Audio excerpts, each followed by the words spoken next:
Assalamualaikum warahmatullahi wabarakatuh. Bismillahirrahmanirrahim. Alhamdulillahilladzi khalaqal insana fi ahsani taqwim.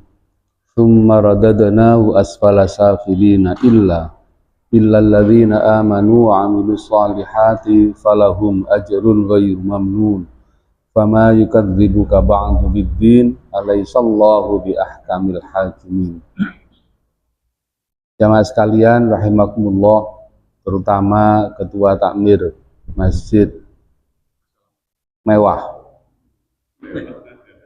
mepet sawah kali mepet warung. Yang saya hormati para jamaah dari beberapa masjid, teman saya Bapak Satsari sudah lama berteman. Yang saya tahu beliau ini adalah salah satu pengurus Banser dan ada di Ma'arif dulu di NU ya. Cerita ke saya katanya sekarang pindah ke Muhammadiyah. Hijrah Muhammadiyah. Ya. Kalau saya pengurus NU yang tidak pernah tukaran, Pak. Apalagi dengan teman. Saya ke sini sudah beberapa kali Pak Satari ya. 3 kali sudah ke masjid. Saya juga ngaji di Al-Huda, pernah khutbah juga pernah. Ya, prinsip kita adalah sesama muslim itu bersaudara. Khawatir nanti ketika ditanya oleh malaikat, siapa saudaramu? Yang ditunjuk hanya temannya sendiri aja. Sesama muslim tapi kelompoknya beda, kemudian yang itu, oh bukan itu. Kalau sudah seperti itu jawabannya ya tidak lulus, nanti pertanyaannya bisa tidak lolos ya. Alhamdulillah kita diciptakan oleh Allah dalam bentuk paling baik. Mohon maaf, ahsani taqwim itu kalau menurut tafsir Jalalain, bi ahsani taqwim ay ta'dilun bi suratihi. Jadi bentuknya manusia itu sebenarnya adalah bentuk yang paling baik. Kalau menurut tafsir Al-Qurtubi, yang dimaksud dengan ahsani taqwim itu adalah masih muda. Yang dimaksud itu ketika orang masih muda, masih kuat. Tsumma radadnahu asfala safilin, kemudian besok akan dikembalikan dalam bentuk yang tidak baik. Ada tafsir yang mengatakan maksudnya adalah orang kafir itu besok walaupun sekarang kaya raya, bintang film katakan yang ganteng, cantik, besok akan masuk neraka. Tapi kalau orang muslim maksudnya adalah besok kalau sudah tua itu banyak dikurangi oleh Gusti Allah. Jadi kalau sekarang ini kita kondisinya di atas umur 60 ini sebenarnya bentuknya sudah tidak bagus, Pak. Kulitnya sudah keriput, melakunya betul center. Itu asfala safilin yang dimaksud itu diantaranya itu. Jadi dalam bentuk yang sudah tidak bagus. Kalau wanita juga sudah tidak cantik, kalau laki-laki sudah tidak ganteng seperti ketika muda. Illal ladzina amanu, kecuali orang-orang yang beriman. Wa amilus solihat, dan perbuatannya baik. Falahum ajrun ghairu mamnun, mereka akan mendapatkan pahala yang ghairu mamnun, ay ghairu maqtu'in. Di sini katakan innahul haram fahuwa munqati'un. Jadi orang yang sudah sepuh itu biasanya banyak ibadah yang tidak terlaksana lagi, tetapi kalau masa mudanya bagus, walaupun sudah sepuh betul sudah tidak kuat, sholat sudah tidak bisa ke masjid, baca Al-Quran kalau masa muda dulu itu tidak usah pakai kacamata, bahkan pakai kacamata masih bisa, tapi kalau sudah sepuh betul kan tidak bisa melihat itu. Kaki sudah tidak kuat, sudah pikun apalagi, itu tetap dapat pahala ghairu mamnun, masih akan diberi pahala yang tidak terputus-putus. Menurut Imam Jalalain,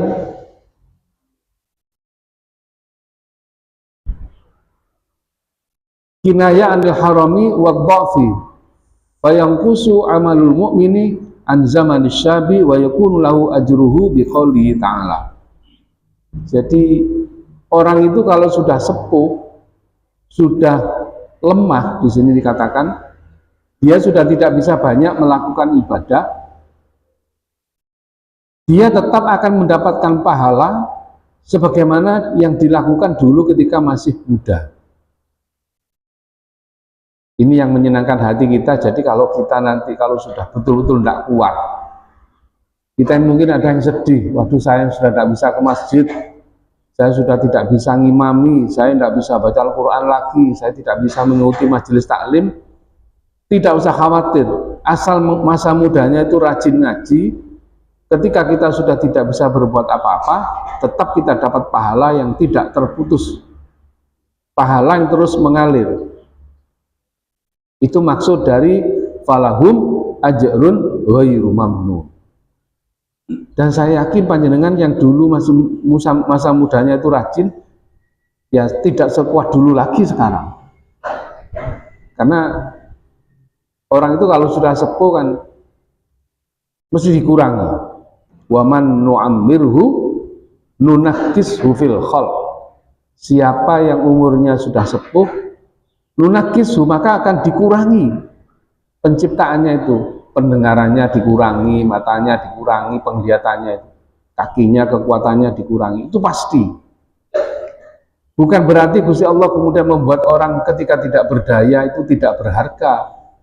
Tidak. Kalau orang kafir, iya, tapi kalau orang muslim, illal ladzina amanu wa amilus sholihat, orang yang beriman dan beramal baik, walaupun sudah sepuh betul, sudah tidak berdaya, dia masih tetap mulia di hadapan Allah Subhanahu wa taala karena dia dapat pahala sebagaimana yang sudah biasa dilakukan pada masanya masih muda. Oleh karena itu bersyukurlah kita masih diberi kekuatan untuk datang ke masjid ini, walaupun jauh mungkin ya, kita masih diberi tenaga. Dan besok kalau tidak kuat, ya panjenengan tidak usah kecewa, karena memang secara alamiah manusia pasti akan mengalami itu. Dan untungnya ada jaminan falahum ajrun ghairu mamnun, kita akan mendapatkan pahala yang tidak terputus-putus. Apalagi masih ngoyo betul, walaupun sudah geringgingen. Yang senden-senden kan geringgingen semua. Sama, saya kalau subuh ngaji di rumah itu saya pakai kursi. Kalau duduk di bawah terlalu lama sudah tidak kuat. Tapi karena ini sudah terlanjur di bawah, tidak apa-apa. Karena memang sudah tidak sekuat dulu masih muda. Para jamaah sekalian, itu harus kita syukuri betul. Selagi kuat, mari tetap kita beribadah, sehingga ketika kita sudah tidak kuat lagi itu, pahalanya tetap mengalir sebagaimana kita lakukan ketika masih muda. Itu maksudnya falahum ajrun ghairu mamnun. Para jamaah sekalian, saya dipesani oleh Pak Asad Sari, jamaah itu sepuh-sepuh. Jadi sampai no materi sing hubungannya ambek sangune mati. Ini permintaannya Pak Dasari begitu. Tapi gagah-gagang ini, saya akan menyampaikan makalah ya. Makalah ini dahulunya orang-orang ahli hikmah, orang-orang tasawuf, orang-orang kelompok sufi yang dasarnya tetap pakai Al-Quran dan hadis. Hanya mereka yang mengambil intisarinya. Sama dengan pengajian begini ini, siapa narasumbernya? Padahal narasumbernya itu hanya membacakan saja ada Al-Quran, ada hadis. Yang pertama, amba'dil hukama arba'atun qabihatun lakin arba'atun minha akbau. Ada 4 yang jika dilakukan itu jelek, tetapi ada lagi yang lebih jelek jika pelakunya adalah orang lain. Yang pertama, adzambu minasyabi qabihun wa minasyaikhi akbahu. Dosa dilakukan oleh orang masih muda itu qabihun, jelek. Olo katanya bahasa Jawanya itu. Jadi anak muda yang berpedoman mumpung sik enom begitu itu sebetulnya tidak betul. Ada anak muda kan ngomong mumpung sik enom tidak apa-apa, dosa-dosa titik tidak apa-apa. Itu tidak betul itu. Karena apa? Tetap qabihun itu perbuatan buruk. Apalagi punya keyakinan ngomong sik enom iso nek wis tuwek kan iso tobat itu kan. Iya, kalau tobat banyak anak muda sekarang itu sudah tidak sampai tua sudah diambil ya. Wa minasyaikhi akbahu. Tapi kalau orang sepuh yang melakukan perbuatan dosa itu akbahu, lebih buruk lagi. Anak muda melakukan perbuatan dosa itu buruk, kalau sudah sepuh lebih buruk lagi. Kita kan sering mendengarkan istilah itu ya, wis tuwek pencilaan, nah itu mesti dicela itu kalau wis tuwek kok, apalagi sekarang ini saya baca kemarin itu wis tuwek kok sik tukaran, nah betul itu. Saya baca itu sindiran untuk para sesepuh-sesepuh lah. Jadi kalau sudah sepuh itu tidak boleh bertengkar, mestinya mendamaikan. Nah, betul. Apalagi kiai mulang Ihya Ulumuddin gitu. Mestinya wis tidak tukaran, tapi ada iblis yang tidak akan pernah berhenti untuk ngileni menungso supaya Allah niku ngonten mawon. Dadi nek tukang ojek tukarane musune nggih tukang ojek. Lah nek pedagang sayur nggih musune pedagang sayur. Lah nek politisi musune nggih politisi. Nek kiai nggih musune nggih kudu kiai. Soalnya nek musuh kali santri mboten kelas. Tapi itulah manusia. Hanya sekarang ini memang karena eranya era media sosial yang terlalu terbuka, sehingga yang mestinya disimpan itu sekarang diudal-udal, kata orang Jawa itu ya. Itu pertama. Tadi ada 4 katanya ya. Perbuatan kalau dilakukan jelek, tapi kalau pelakunya yang lain lebih jelek lagi. Wal istighalu bid-dunya ai bi amti'atiha minal jahili qabihun. Orang bodoh sibuk ngurusi dunia sampai tidak sempat ibadah, itu jelek. Orang bodoh sibuk tiap hari ngurusi harta benda, ngurusi pekerjaan sampai dia tidak melaksanakan ibadah, itu jelek. Wa minal alimi akbahu. Tapi kalau orangnya itu alim, lebih jelek lagi. Wong ilmune akeh kok bendino nganti tidak sembahyang mek ngurusi dunya tok, penggawean tok. Ya tadi itu tuwa pencilaan, begitu-begitu kan. Orang muda saja sibuk pekerjaan sampai tidak sholat, itu jelek. Dan sekarang sarana untuk melupakan ibadah itu banyak. Karena warungnya tambah bagus-bagus. Terus apa namanya untuk muda-muda itu kafe ya, kafe tempat ngopi, tempat nongkrong itu lampunya semakin bagus, terus bangunannya semakin menyenangkan, ada wifi-nya, bahkan kalau bisa ada karaoke-nya juga. Padahal itu sarana semua yang membuat manusia itu akan melupakan urusan ibadah. Itu aja sudah jelek, apalagi sudah sepuh, jarang pulang, penggaweannya di karaoke misalnya, ngopi, itu lebih parah lagi itu. Jadi nek kula kan jenengan mantun subuh ngeten niki bener niki Bu, mantun subuh kok ngaji. Wayahe seenak turu-turuan maneh misalnya, atau yang rajin kerja, sudah keluar rumah, kita malah ngaji. Sebetulnya yang benar itu ya kita ini sudah. Makanya kalau pindah-pindah masjid itu saya pikir betul sudah untuk menyegarkan semangat tetap ngaji dan mengisi waktu, justru urusan dunianya dikalahkan oleh urusan ibadahnya. Itu yang betul. Jadi kalau ada orang tidak ngerti agama, katakan bodoh ya, orang awam betul, sibuk ngurusi harta benda, pekerjaan sampai tidak sholat, itu jelek, apalagi orang yang sudah alim.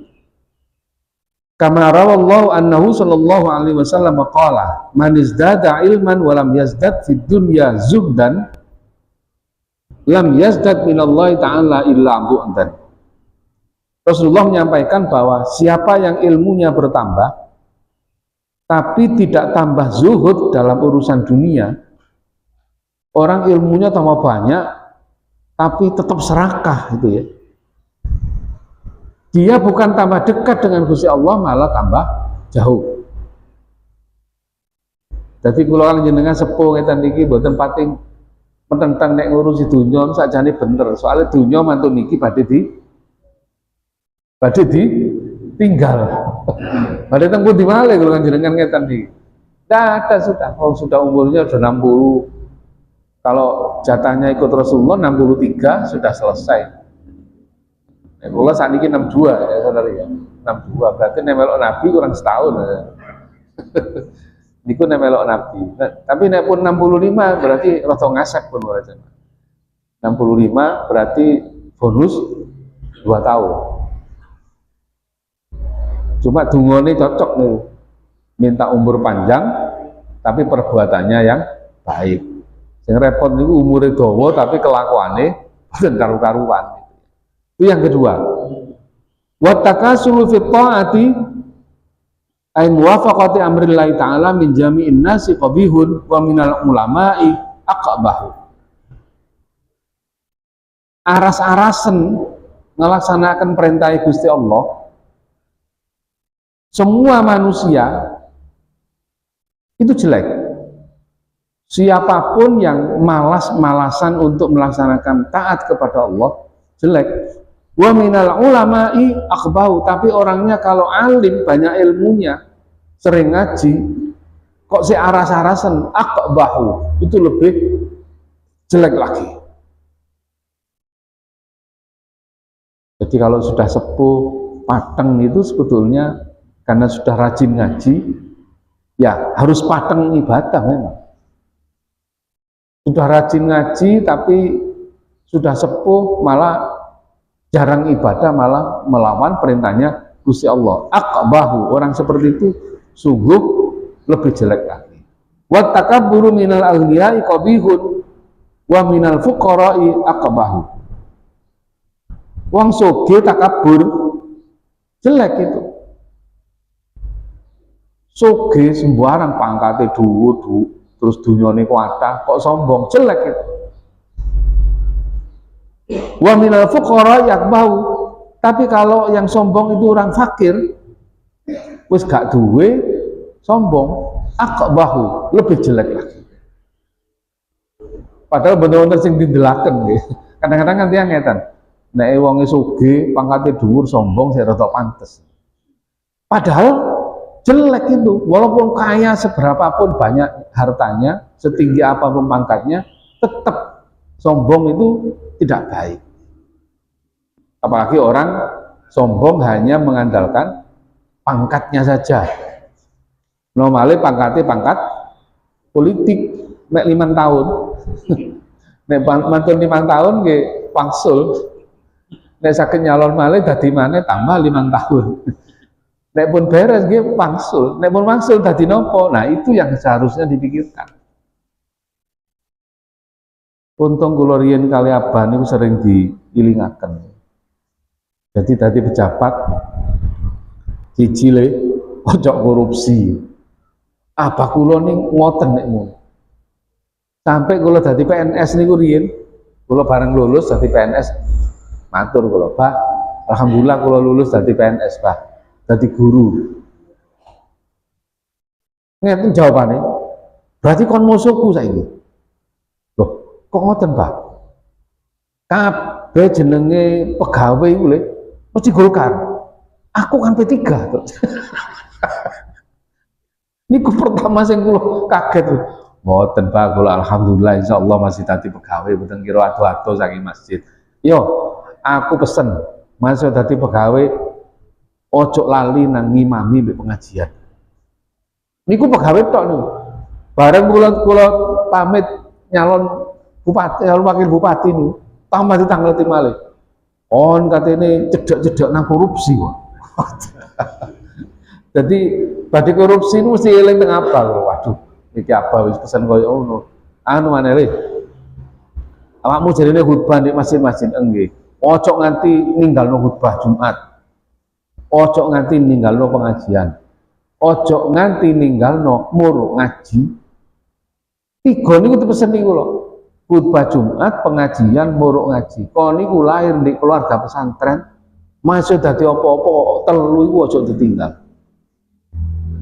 Alhamdulillah nggih kali dadi pejabat nggih kali pengajian dan saya laporkan itu ke Abah. Alhamdulillah Pak kula dalu pengajian. Saya sempat kon. Malah ngoten. Saya sempat nggih kantur-ngatur waktune mawon. Ya sing ngatur Pak Ajis iki. Bagian protokol rumah tangga kan Pak Ajis sing ngatur wayah pengajian, wayah rapat ngoten. Kan bisa dilaksanakan semua.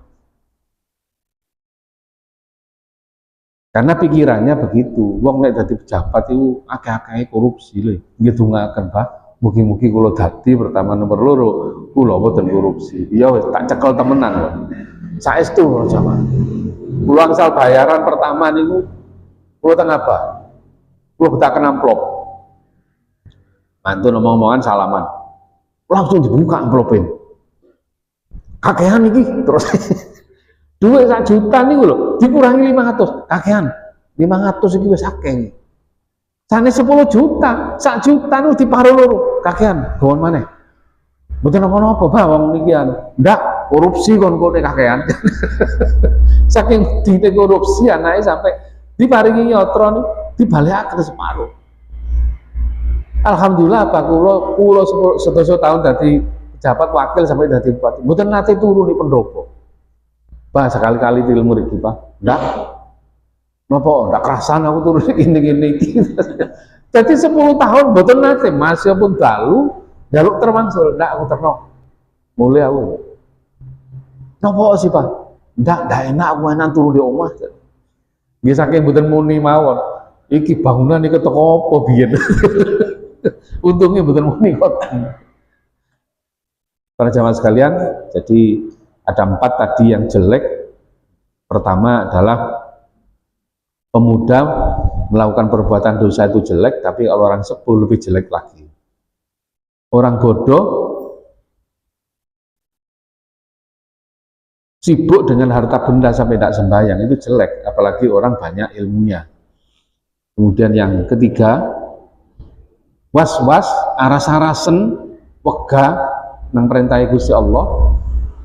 Sedaya menungso niku elek. Lah nek nganti ulama sing nglakoni ngoten tambah elekan malih. Kemudian yang keempat, takabur itu jelek. Walaupun orang kaya, apalagi orang fakir, orang miskin lebih jelek lagi. Berikutnya itu satu bab tersendiri ya. Kemudian berikutnya An Sa'ad bin Hilal radhiyallahu taala annal abda idza atnaba sara manallahu taala an amalihi bi arba'i khisalin. Sesungguhnya seorang hamba jika melakukan perbuatan dosa itu oleh Gusti Allah kita syukuri ya, karena masih diberi nikmat. Orang sudah melakukan dosa itu oleh Gusti Allah masih diberi nikmat. Ini harus kita syukuri. Apa nikmatnya? La yajubu anhu sihhatu. Dosanya tidak mengurangi kesehatannya. Jadi masih kula jenengan akeh dosane kok sik waras mawon. Mumpun kajowan, awak masih akeh dosane pancet waras. Itu nikmat dari Gusti Allah, tapi terus Gusti Allah, tapi kapan-kapan. Tetap diencem kita ini, hanya nikmat yang diberikan kita ini walaupun masih banyak dosanya, oleh Gusti Allah tidak diganggu kesehatannya. Jadi nek wonten tiyang maling misalnya nyolong kok selamat mawon niku pun kajowan kok sama. Sebab dosa itu kalau terlalu banyak sedangkan pahalanya tidak cukup untuk menebus dosanya, yang diberikan adalah bala, bahkan adzambu. Jadi kalau orang itu lebih banyak dosanya daripada pahalanya, itu ditegur lama-lama oleh Gusti Allah. Tapi di sini nikmat yang kita terima masih wonten dosane niku kesehatannya mboten diganggu oleh Gusti Allah. Jadi ada orang pelaku dosa tapi tetap sehat. Lah nek kula kan jenengan niki sering sakit, panjenengan kudu syukur. Walaupun kita sudah sakit, kita syukur. Kenapa? Orang sakit itu satu, nafsunya dikurangi sehingga dia tidak nambah dosa. Yang kedua, orang sakit itu tenaganya dikurangi sehingga tidak banyak tingkah. Yang ketiga, orang sakit itu dosanya juga dikurangi. Ini yang nomor tiga, ini yang kita harap. Nafsunya dikurangi biar kita tidak banyak dosa, kekuatannya dikurangi biar kita tidak banyak, tidak kakek macam katanya. Kemudian yang ketiga, jaminannya adalah orang sakit asal sabar itu dosanya dikurangi oleh Gusti Allah. Kalau terpaksa sakit, tapi nikmat yang diberikan oleh Allah, orang pelaku dosa ternyata masih tidak dikurangi sehatnya. Aila yamnahu min sihhatil badan. Kalau dosa itu selalu dalam bentuk penyakit para jamaah, insya Allah kita ini sakit semua. Kenapa? Dosanya banyak semua. Untungnya Gusti Allah masih memberi nikmat, walaupun banyak dosanya masih tidak diberi sakit, kesehatannya masih dijamin. Wala yuzhiru alaihi dzamba bal yastruhu. Yang kedua, nikmat yang diterima oleh manusia itu walaupun dia itu melakukan perbuatan dosa masih ditutup oleh Gusti Allah. Masih dirahasiakan oleh Gusti Allah. Kecuali kalau orangnya sendiri yang cerita. Selama pelaku dosa itu tidak mau cerita, selama itu pula kalau dia istighfar mohon ampun pada Allah, segera diampuni. Tapi kalau orang itu berbuat dosa, dosanya dicerita-ceritakan, bangga, apalagi di-share di Facebook, sudah salah kok malah dipamer-pamerkan, itu sulit untuk minta maaf. Karena katanya Rasulullah, dosa itu yang lahir dari nafsu yang tidak terbendung, itu masih kemungkinan besar dimaafkan oleh Allah. Tapi kalau dosa itu karena sombong, tidak akan pernah dimaafkan. Iblis itu dulu kan salah besarnya kan karena ketika disuruh sujud sama Nabi Adam itu jawabannya, saya lebih baik dari Adam.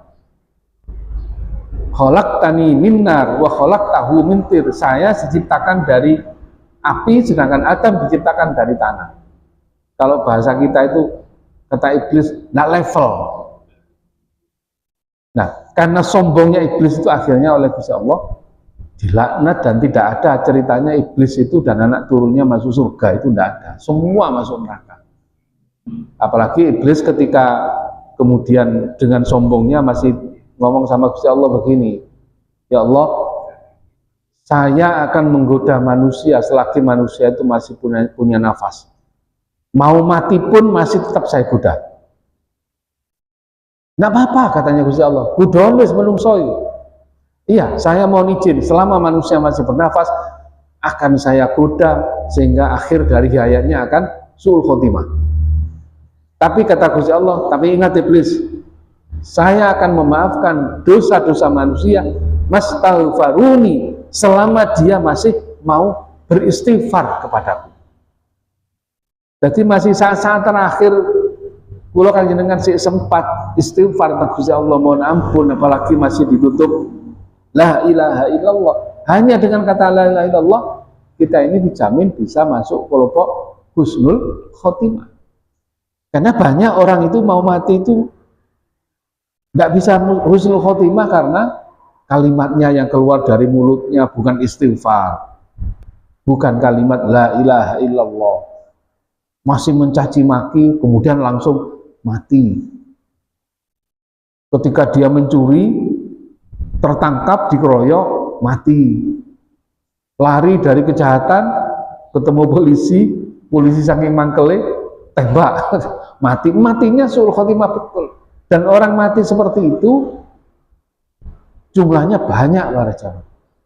Jadi kalau kita masih bisa menyempatkan diri datang ke tempat majelis taklim itu sungguh beruntung sekali. Wala yu'aqibuhu ajilan ay fi sa'atil hadirati bal yuhmiluhu wala yuhmiluhu. Walaupun kita ini banyak dosa, oleh Gusti Allah tidak disiksa sekarang. Masih diberi kesempatan untuk bertobat, masih diberi kesempatan untuk memperbaiki diri. Ini nikmat dari Gusti Allah. Wa hukiya anna Adam alaihi salam, ini cerita tentang Nabi Adam, qala innallaha ata umat Muhammadin arba'a karamatin ma ataniha. Kata Nabi Adam, nah, umat Nabi Muhammad itu diberi 4 keistimewaan, kemuliaan yang tidak pernah diberikan kepada saya, kata Nabi Adam.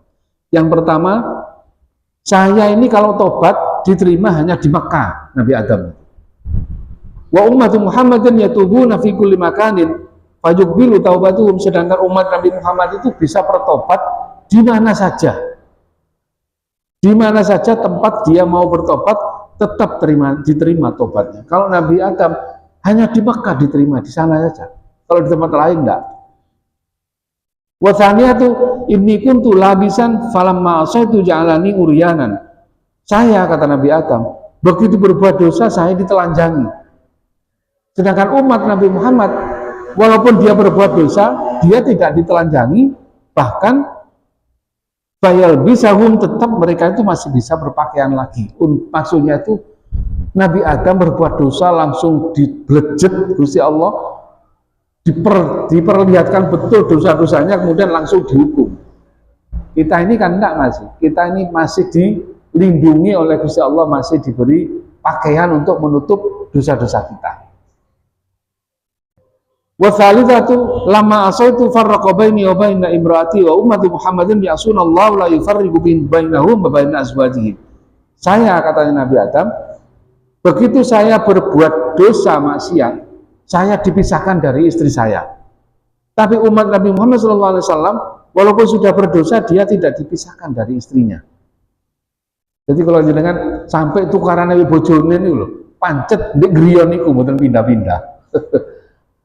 Bahkan ada orang yang sudah pisah ranjang, masih ada harapan bisa kembali asal tolaknya itu tolak rajai, bukan talak 3. Kalau talak 3 sudah tidak bisa kembali kecuali ada muhalilnya. Sudah bertengkar, sudah diucapkan kontak megat misalnya 1 kali, masih bisa itu kembali lagi. Orang sudah berbuat dosa, oleh Gusti Allah dengan istrinya, dengan keluarganya masih tidak dipisahkan. Nabi Adam begitu berbuat dosa, dipisahkan dengan istrinya. Warabiatu anni asaitu bil jannati fa akhrajni minha. Yang keempat, saya berbuat maksiat kepada Allah, melanggar buah khuldi. Padahal saya ada di surga, langsung saya dikeluarkan dari surga dan diturunkan ke bumi. Wa ummatu Muhammadin ya'sunallaha ta'ala kharijal jannati fadkhuluhum fiha idza tabu. Sedangkan umat Nabi Muhammad berbuat dosa di dunia, besok dia justru dimasukkan surga idza tabu, kalau dia mau bertobat. Itu keistimewaannya umat Nabi Muhammad yang diceritakan oleh Nabi Adam. Maka kita harus bersyukur sekarang kita hidup di dunia, asal kita baik-baik saja, bahkan mau bertobat walaupun kita berbuat maksiat, insya Allah pada akhirnya kita akan masuk ke dalam surga Allah Subhanahu wa Ta'ala. Sama sekalian, saya kira itu sampun 5/4. Monggo wonten sing Tadi di nggih. Monggo. Pak Zaidi, monggo.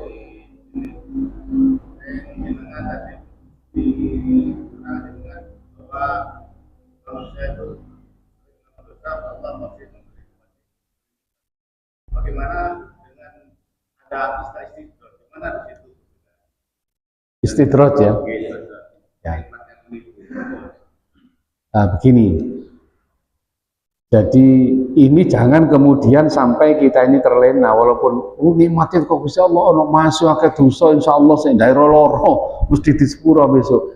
Kita tidak boleh kemudian itu dijadikan pegangan utama. Artinya kita ini bersyukurnya itu karena dosa masih diberi kesempatan untuk bertaubat, dosa masih bisa memperbaiki diri sehingga tidak sampai sakit gitu. Tapi memang ada orang yang sembrono, itu ada. Akhirnya istidroj, jadi melakukan perbuatan dosa, tapi tidak loro-loro, tidak kena polisi, rezeki lancar, tapi suwe-suwe wonten kayu gelondongan kenyut nih. Sing jarene keterak banjir ternyata ketokane kok api-api. Istidroj itu tetap ada batasnya. Jadi kita jangan merasa begini, wong Gusti Allah Maha Pengasih, wong masih dosa gede insyaallah sik sepuro, ndak ira. Jangan itu kemudian dijadikan pedoman untuk terus melakukan perbuatan dosa. Kalaupun kita ini kepleset, Gusti Allah masih memberi maaf, tetap sehat. Tapi kalau lama-lama ya ndak bisa para jamaah. Fir'aun itu saking kuasanya, siapapun yang macam-macam mati itu ya. Tapi lama-lama Fir'aun matinya bukan karena dibunuh orang, justru tenggelam ke lautan karena lautnya sudah dimasukkan, dicampurkan lagi begini di zaman Nabi Musa dengan tongkat Nabi Musa yang mukjizat. Jadi maksudnya di sini kita ini cerita bahwa Gusti Allah ini Maha Pengasih kepada umat Islam terutama, yang banyak dosanya mungkin karena mengganggu betul. Waduh, aku dosone, jangan sampai kemudian kita sakit hanya karena mikir dosa. Kenapa? Gusti Allah itu asal mau ditobati pasti diterima oleh Gusti Allah. Asal mau istighfar diterima. Kemarin hari Rabu ya, jamaah di rumah itu tanya, Ustadz, kalau dihitung-hitung manusia itu lebih banyak dosanya daripada pahalanya. 24 jam itu loh, sholatnya cuma 1 jam setengah katanya. Yang 2 jam setengah untuk urusan dunia. Apa bisa kita ini lulus masuk surga? Nah, ternyata memang karena menganggap bahwa ibadah itu yang mahdoh saja. Yang sholat, puasa, zakat hanya itu saja, haji. Padahal kalau kita kerja dengan jujur, pahalanya besar. Jadi bupati itu kalau jujur, pahalanya sama dengan orang beribadah puluhan tahun itu. Jadi kepala desa saja kalau jujur baik, pahalanya besar itu. Jadi Pak RT besar itu, asal mau jujur. Tapi kalau kemudian dia tidak jujur, kok tenang-tenang saja rezeki ini lancar, oh jangan bangga itu. Itu yang panjenengan tanyakan Mbak Saidi. Jadi itu masuk kategori istidroj. Tapi suatu saat kalau keterlaluan seperti saya katakan tadi, idza aznabal abda dzamban wa laisa lahu ihsanun, kalau ada orang melakukan perbuatan dosa dia tidak punya kebaikan yang cukup untuk menutupi keburukannya, maka Allah akan memberikan azab. Jadi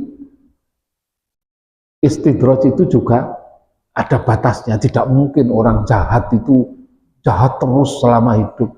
Pak Harto itu kurang kuat bagaimana tentaranya, strukturnya di pemerintahan. Pada akhirnya kan jatuhnya malah di adik-adik mahasiswa. Siapapun, mau presiden, mau punya kuasa seperti apa, jangan lengah. Pada satu sehari tidak bisa. Istidroj itu ada batasnya. Kalau Gusti Allah masih memberikan kemenangan, itu sebenarnya tidak mungkin lama. Pedomannya tadi itu, jika dosanya orang terlalu banyak, pahalanya tidak cukup untuk ngompen dosanya, maka yang diberikan adalah azab. Itu pasti. Itu kan yang kita takuti bersama. Jadi kalau kita sekarang mungkin karena pedoman, masih pakai dosone daerah loro, tenang aja. Jangan begitu. Jangan dipakai sebagai pedoman utama. Tapi kitanya harus bersyukur, walaupun kita ada dosanya masih tidak diberi sakit. Walaupun banyak dosanya kita beristighfar masih diterima oleh Gusti Allah. Walaupun banyak dosanya sekarang di dunia, besok bisa masuk surga asal mau bertobat. Kalau enggak, coba panjenengan ingat, kita ini keturunannya siapa? Apakah bapak ibu kita mesti orang baik? Juga belum tentu. Kita juga belum tentu masuk kategori orang yang benar-benar baik.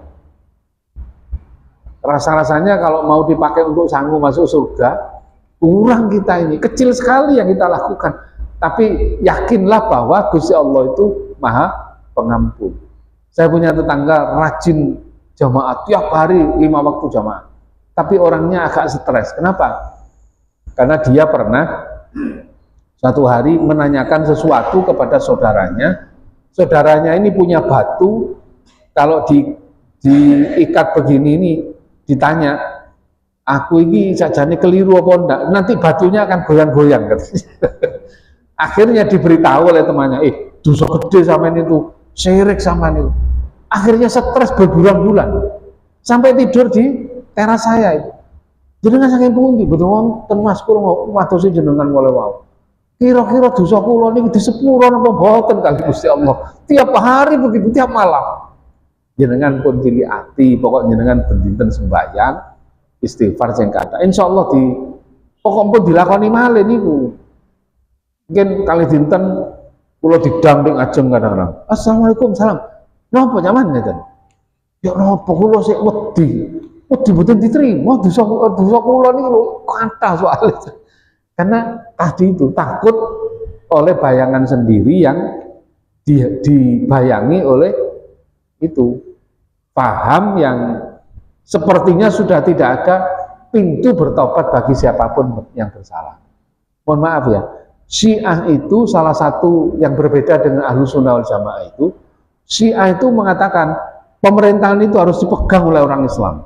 Oleh karena itu pemerintahan harus diperjuangkan, harus khilafah. Itu khilafah Syiah. Yang kedua, orang berdosa menurut Syiah itu kafir dan harus dibunuh. Kalau jenengan kan mboten, siapapun melakukan perbuatan dosa asal ikut Ahlussunnah wal Jamaah masih ada kesempatan untuk bertobat.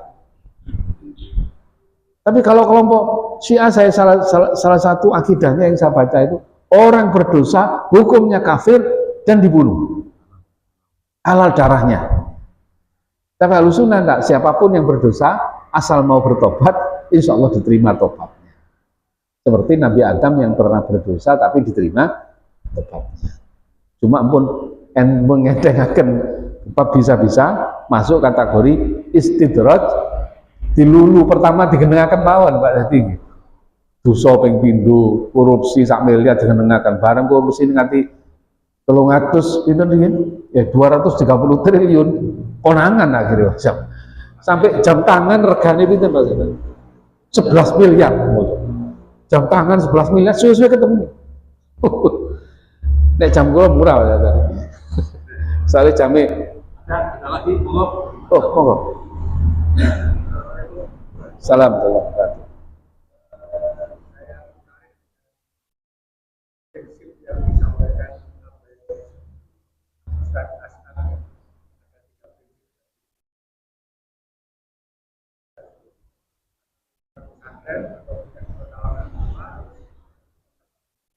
Ya. Sekarang ini kan yang jadi permasalahan itu kalau kita benar-benar menerapkan ajaran agama meskipun dalam konteks memegang jabatan sangat sulit. Kalau dengan tadi sudah pernah menjadi jabatan, menurut hemat kami masih belum memfasilitasi semua terus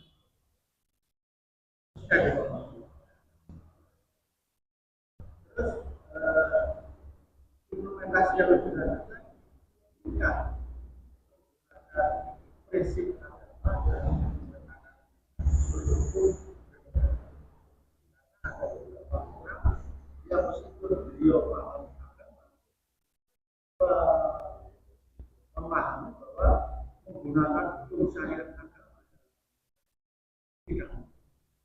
menurut jenengan mungkinkah itu bisa diterapkan karena dalam protokol juga yang barang siapa yang berhubung tidak memakai itu sudah dicatat tapi dalam hal utamanya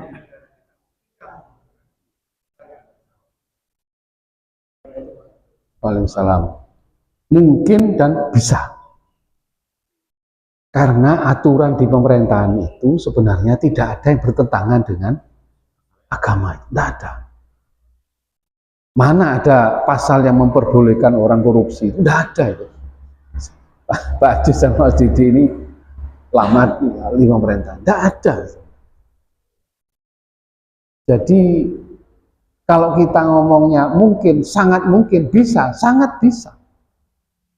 Cuma persoalannya kan ketika itu ditegakkan, banyak orang tidak terima itu karena takut tidak kebagian. Saya ini pernah didatangi oleh kiai ya, kedua-duanya hafid Quran. Saya dibeginikan, Ustadz, jenengan ini katanya orang-orang bupati yang paling bodoh katanya. Kenapa Ustadz? Karena tidak bisa cari uang katanya. Loh, kok bisa loh saya jadi bupati itu karena saya bisa cari uang, saya gitu kan. Enggak, bukan, banyak kesempatan itu banyak. Itu yang ditanyakan itu justru melanggar semua itu. Nah, seperti di era sekarang yang lagi ramai ini masalah penebangan kayu yang luar biasa. Itu bagi penguasa tertentu itu dianggap biasa, pejabat yang ini yang penting enggak nyolong tapi ngongkon gitu. Ngongkon uang, nyolong itu sama saja. Kalau diteliti orang yang nafsunya besar, coba ditanya bupati, gubernur, apalagi presiden, mesti dia punya usaha, kebanyakan ya, punya usaha yang miliknya pemerintah sendiri, yang justru izinnya ditandatangani sendiri. Saya ini begitu jadi dapat kira-kira seminggu oleh almarhum Pak Sarojat itu saya dipanggil. Pak Sat, ada satu hal yang ingin saya beritakan. Apa Pak? Pak Sat, jangan sampai ngurus usaha apapun yang butuh tanda tangan bupati. Itu tidak boleh. Itu jeruk makan jeruk katanya. Jadi saya ngurus usaha apa misalnya, tapi yang memberi izin tanda tangannya bupati, yang saya wakilnya. Tidak boleh, apalagi bupati misalnya ya, ngurus izin tambang pasir misalnya, nyuruh orang, anu sampean atas nama sampean kok izinnya aku saya ngurus. Tidak boleh juga itu. Kalau itu diikuti kan aman jadi bupati, aman jadi gubernur juga aman. Alhamdulillah sampai sekarang saya tidak punya usaha apa-apa. Mungkin panjenengan pernah dengar saya katanya punya saham di Vision Vesta katanya. Saya tahu hukum kok mau apa namanya patungan sama Cina dalam urusan karaoke, kok nggak mungkin. Tapi saya difitnah begitu. Yang kedua katanya saya punya 3 pom AKR di Ranuyoso, di Sentul, kemudian di Kunir katanya. Saya punya 3 pom katanya. Loh, ojo sampean ojo ngomong tok budalo rono aku duwe, kowe sapa iku saya. Bahkan saya katanya beli sawah di JLT itu 7 hektar. Krono bupati sing duwe di atas namano mantune gitu. Padahal enggak itu. Enggak ada semua. Karena saya masih ingat almarhum Pak Sarojat Mas Tarid bilang, jangan ngurus usaha apapun yang butuh tanda tangannya bupati. Sama ini wakil bupati. Itu pasalnya sudah ada. Sudah diatur. Tapi kalau pengusaha silakan. Pengusaha mau ngurus apa, usaha apa, silakan. Dalam rangka menjamin kemakmuran rakyat. Tapi kalau kemudian usahanya itu yang memiliki pejabat, padahal dia yang pejabat yang berwenang untuk mengeluarkan izin, itu sudah melanggar. Kalau itu dipakai kan tidak ada pejabat yang korup akhirnya, tidak ikut punya.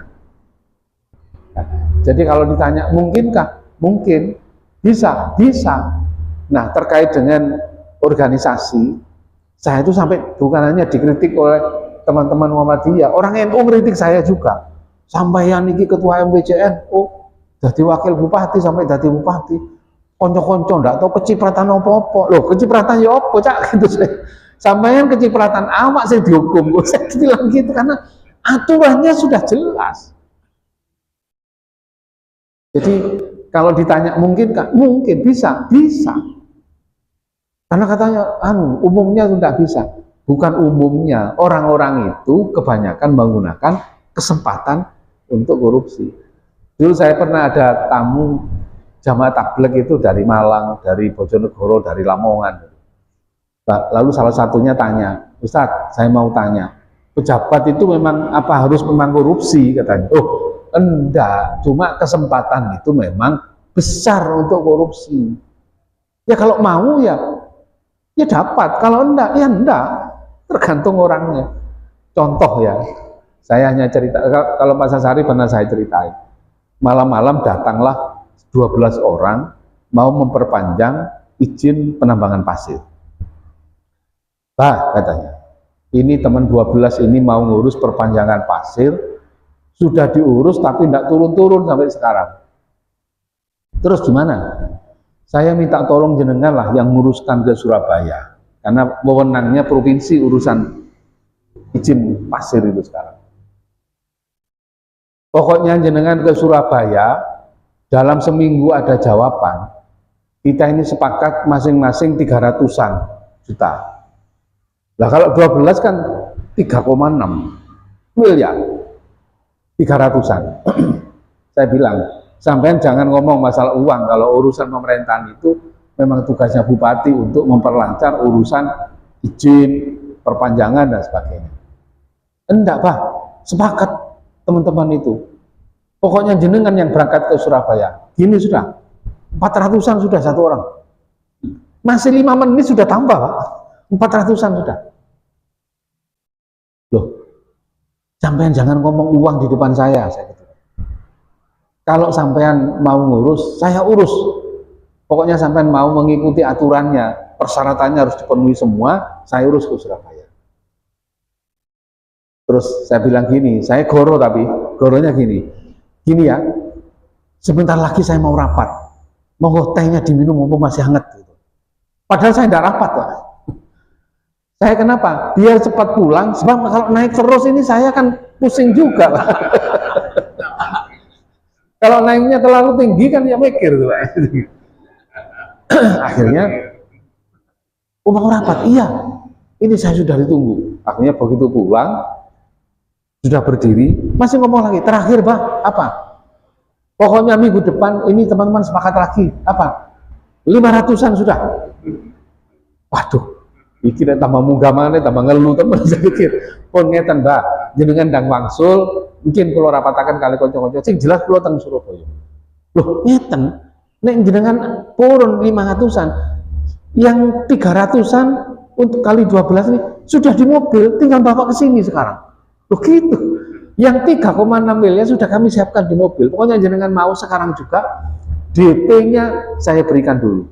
Nanti sisanya kalau SK sudah di tangan, kami lengkapi menjadi 500 per orang. Pun Pak, ndang maksul nggih, kula dinteni kanca-kanca padahal ndak rapat itu.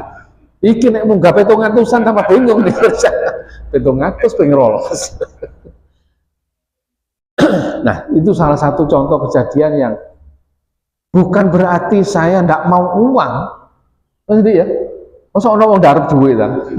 Tapi kalau cara seperti itu kan ndak benar. Karena apa? Perpanjangan pasir itu urusannya provinsi dan bayarnya ke provinsi, tapi tidak sampai ratusan juta per izin itu. Sehingga saya gini, pun langsung sudah selesai semua. Ya sudah selesai. Ke Surabaya ke Surabaya tanya sama SDM. Ada izin yang kayaknya perlu segera diurus ini Bu. Karena Pak Dim pernah manggil saya untuk segera memperlancar urusan pasir ke utara karena pembangunan tol masih belum selesai. Kan kuncinya cuma satu, mau apa enggak itu. Jadi kalau mau diurus dengan baik, mungkin dan bahkan bisa. Tergantung pada orangnya. Karena bapak saya itu yang terngiang-ngiang di sini itu, bapak saya bilang, "Jok kakek, dibalik 0500," saya mikir-mikir, waduh, ini berarti apa? Ngiling no temenan. Sehingga alhamdulillah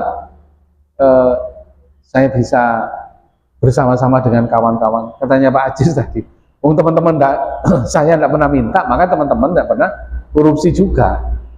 Kan kalau kita yang nekan bisa Pak, kita nekan, iki garapan iki, bagian iki sakmen, tapi aku titip sakmen ini, bisa itu. Tapi kudu aman loh ya, bisa aman. Sing boten aman kan CCTV ini malaikat roket kali atit sing boten kena digorohi ini. Dan itu pasti. Tapi ngoten mosok disenengi kan boten, Pak. Waduh, cok jajan omane Pak Santi kopo medit gitu aja. Padahal saya pegang teguh aturan. Kalau kita ini mau semena-mena, wes iki NU tambang tak kayak sak mene hektar, Muhammadiyah sak mene. Loh, lama-lama yang jadi urusan itu presidennya, Pak. Itu betul-betul jadi urusan besar itu kalau dilanjutkan. Yaitu permainan di atas kalau saya, di bawah. Kalau ditanya, mungkin kan? Mungkin. Bisa, pasti bisa itu. Karena aturan pemerintahan itu tidak ada. Bahkan ada pasal kaitannya dengan korupsi itu, yang paling atas sendiri 1A itu, termasuk korupsi, memberi kesempatan orang lain untuk memperkaya diri. Itu juga korupsi, itu kena itu. Saya dengar Bapak kita Pak Fauzi dulu itu kenanya di situ. Ada pasal yang menjerat karena dianggap memberi kesempatan orang lain untuk memperkaya diri, mempermudah perizinan kemudian dipermudah karena dapatnya banyak itu ya. Itu termasuk di dalamnya. Jadi bisa, bukan hanya mungkin, bisa. Tergantung bupatinya seperti apa ya. Kalau bupatinya baik ya bisa, pasti bisa. Kata mungkin sudah Pak Sendari. Oke, Imron.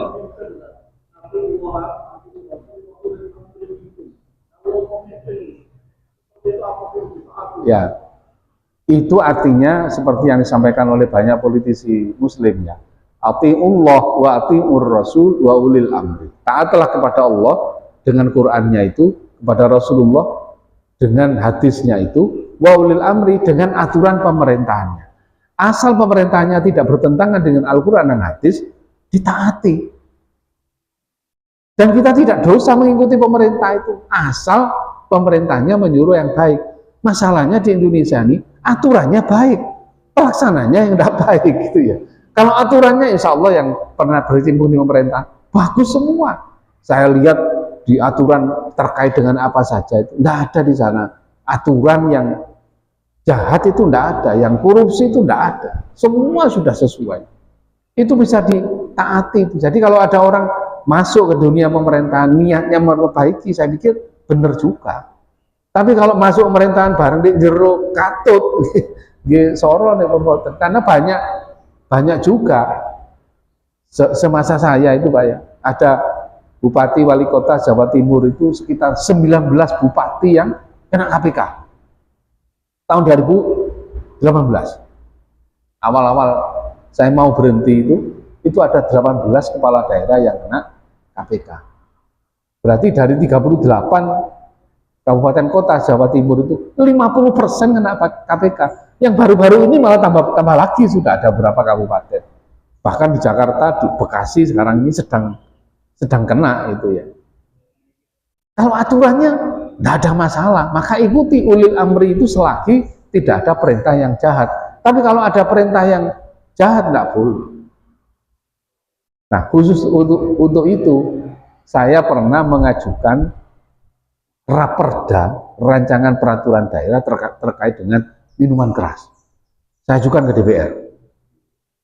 Yang saya ajukan adalah tidak boleh beredar minuman walaupun 0,01% kalau itu ada alkoholnya. 0,01% alkohol jangan diedarkan di Lumajang. Saya ngajukan, tidak dibahas-bahas. Akhirnya teman-teman ke saya, Yai, ngene sakjane apa raperdai sampai nggak dibahas-bahas. Soalnya aturan di pusat sing nggak oleh didol terbuka adalah minuman yang mengandung 5% ke atas. Itu tidak boleh dijual bebas. Tapi kalau yang masih 1%, 2%, masih didol di Indomaret, masih bisa. Aturannya seperti itu. Saya mikir-mikir, waduh, ini yang saya mikir terus itu Pak. Iki malih dosa kabeh. Tapi saya sudah merasa lunas karena sudah pernah mengajukan raperda 0,01% kalau ada kandungan alkoholnya jangan diberi izin. Akhirnya yang namanya anggur koleso, apalagi yang kopi miring itu agak besar, terus tertutup. Yang dipakai jamu orang-orang itu kan yang apa namanya? Yang kuning itu warnanya, sama hitam apa namanya itu? Apa? Cap orang tua itu ya. Anggur ya, itu cap kolesong, anggur cap orang tua. Dulu kan ibu-ibu jamu itu semua. Dan tidak ada larangan dulu. Padahal setelah dilihat, panjenengan lihat di botolnya, 16% itu alkoholnya. Tapi anggur kolesong ya diminum oleh ibu-ibu yang habis melahirkan itu. Yang menikmati bapak-bapak. Karena apa? Karena istrinya cepat mampet, cepat sehat itu. Ternyata anggurnya 16%. Nah, itu beratnya di pemerintahan itu. Tapi saya merasa lunas wis mari usul, yang penting mari ngajak raperda perkara dibahas, ya apa katanya Gusti Allah sudah tahu siapa yang setuju dan setuju terhadap aturan itu. Kalau saya sudah mengajukan kolektif. Iya. Karena di pemerintahan itu. Tetapi kalau memerintahkan harus minum, ya harus kita tolak. Harus korupsi, harus kita tolak. Tapi kalau aturannya sudah jelas, ya. Tapi nek ngomong masalah bersih 100%, ya angel panci, soalnya di pemerintahan itu tadi itu kolektif, kolegial itu, jadi si toe bener, si toe tidak bener, malah koyok-koyok, malah kecipratan itu. Ngerti nggih? Saya kira cukup itu. Mudah-mudahan ada manfaatnya dan mudah-mudahan semua yang disampaikan tadi bisa diambil yang baik. Tapi kalau ada hal-hal yang kurang berkenan, tidak usah dipakai ya. Hanya harus kita pahami betul, kalau tadi ada nikmatnya Gusti Allah itu harus kita syukuri, karena kita tidak akan pernah lepas 100% dari yang namanya dosa.